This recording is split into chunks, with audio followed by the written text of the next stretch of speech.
In the heart of medieval Germany, in the bustling city of Mainz, a revolution was about to unfold. The year was 1440, and the air was thick with the scent of ink and parchment. In the quiet confines of his workshop, a visionary named Johannes Gutenberg labored tirelessly, determined to create a device that would change the course of history. His invention, a mechanical marvel, was to become a beacon of knowledge and enlightenment for generations to come. Gutenberg, a master goldsmith and an ingenious inventor, had been toiling for years, refining and perfecting his invention.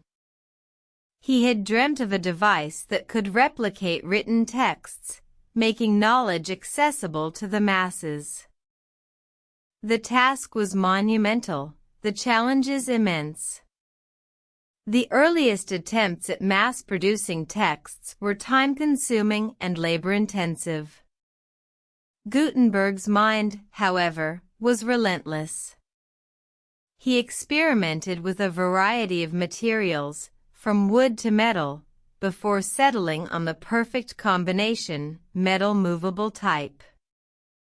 The year 1440 marked a turning point. Gutenberg's diligent efforts bore fruit as he fashioned the first movable type letter, a small, intricately designed character of lead.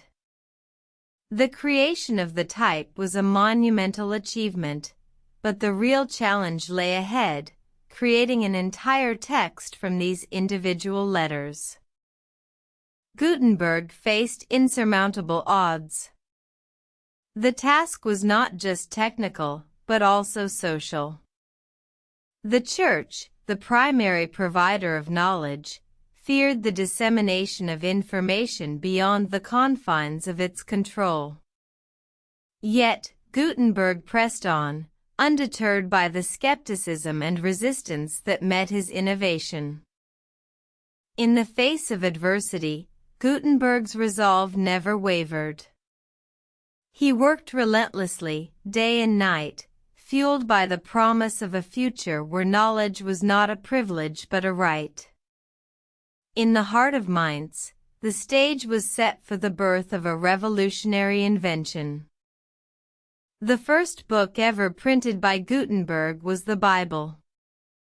It took several years, but in 1455, the world's first printed book, the Gutenberg Bible, was born. The era of the printed word had begun, and with it, the democratization of knowledge. The impact was immediate and far-reaching. The printed word spread like wildfire, igniting a thirst for knowledge that would transform societies, fuel the Renaissance, and shape the course of history. The invention of the printing press in Mainz was not just a technical achievement, it was a beacon of enlightenment, a testament to human ingenuity, and a symbol of the power of knowledge. In the end, Gutenberg's dream had become a reality. His invention had brought the written word to the masses, bridging the chasm between the elite and the common folk. The printing press, born in the quiet city of Mainz, had ushered in a new era, an era of enlightenment, of progress, and of boundless potential. The world would never be the same again.